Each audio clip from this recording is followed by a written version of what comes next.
My father-in-law needs another one of these doors made for a remodeling project, and since I have a router table, I'm hoping I can do this pretty quick for him, even though I've never done it before. Fortunately, Rockler was kind enough to send me the bits I need, so let's see how this goes.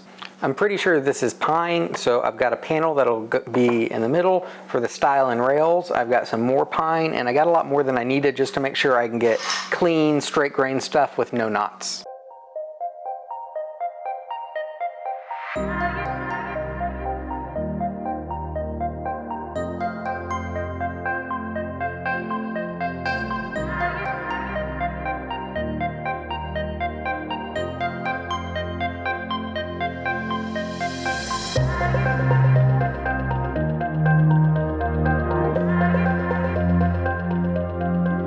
Okay, I have all my material prepped. Now it's time for what does the heart of this work, which is this mating bit set. This is a stile and rail bit set that I got from Rockler. I'm just gonna throw them in here. I also have a setup block that's gonna make setting this up really easy and hopefully means I won't screw anything up.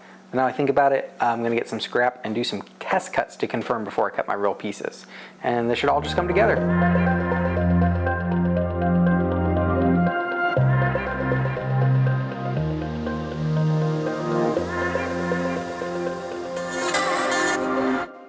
Okay, I've got the inside track done on all of the stiles, and I'm going to do the rails. I have this jig because I'm going to be cutting end grain, so this is going to help make it a lot safer.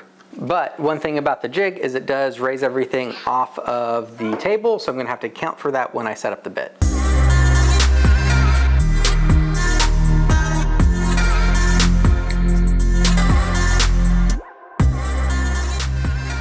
Then I did a test and realized that I actually needed to run that other bit on these pieces too, but now I can't. That's not going to work because the bits aren't going to ride properly, so time to start over again. Okay, I finally got all my order correct, and these come together, and I've got 2 of each of these. Looks good.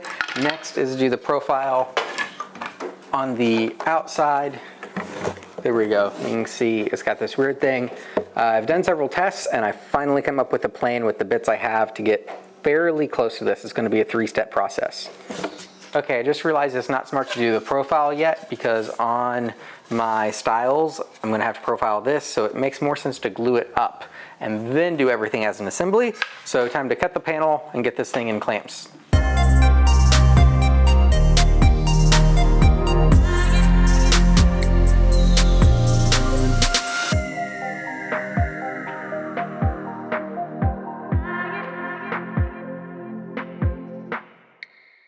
Okay, I've got it out of clamps. Now I'm ready to do the 3-step edge profile to try to match the existing one. And here's hoping I don't screw anything up on this process like the last, because it's going to be a lot more work to redo any pieces at this point since it's almost done.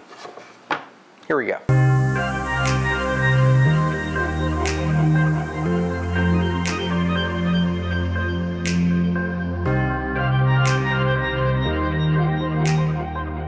Okay, you can see I have the bevel. Now I'm going to work on this round over. And it's kind of hard to see in the video, but looking at it really closely, this isn't flat, it's actually angled. So the first time I tried this, I tried to do that before I beveled, but then I realized this bevel angle helps me with the bit I need, get the slight angle that's on this piece. And then we'll follow up with a cove bit to get this, not round over, but cove. This is the bit I have. As you can see at the bottom, it's going to create a round over and then kind of flatten out. This is sort of a shoe mold kind of shape. So with the bevel, hopefully that'll get me close. Well, I've already tested it. It will.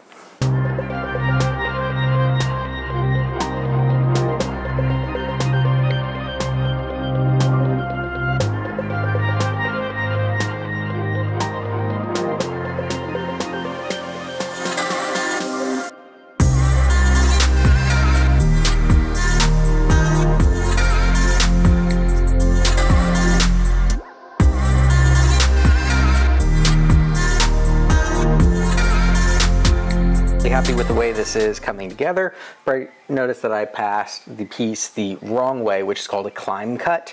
With the small bit, I wasn't really worried about it getting away from me, But the reason I did that is having a lot of tear out, and a lot of times if that's happening, it's just the grain orientation. So if you do a climb cut, you can minimize that.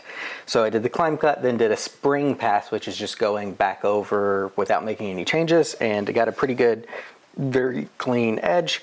Now, I could have raised my bit just a touch more because I have this tiniest lip, but I had a feeling there were going to be some unevenness, and I was right, as in some places it's smooth.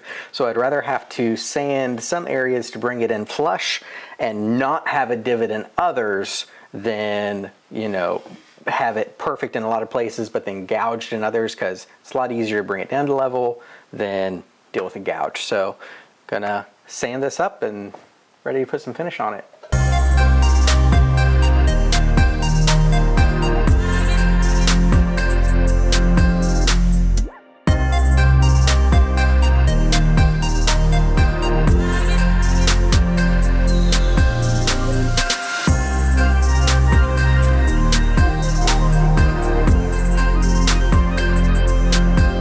So this is me blabbing through the outro about how I'm not totally happy with the color match, but it doesn't matter because these aren't going to be beside each other, not realizing that my mic had unplugged just enough to not record. Anyway, I want to tell you about a reverse race I'm in with Chris Burton, a Glimpse Inside, good friend of mine. We're racing to 100K, but we're doing it kind of backwards, where the objective is to get the other guy to 100K faster by rallying our audiences. So if you enjoy my content, I'm sure you're gonna love his content. So head over to his channel, subscribe, let's get him to 100K first. And if we do that, when I hit 100K, I'm gonna do a giveaway, and as part of that, I'm gonna come out of my own wallet and pitch in a $100 gift card. So anyway, I hope you learned something, were inspired, or at least entertained, and until next time, make time to make something.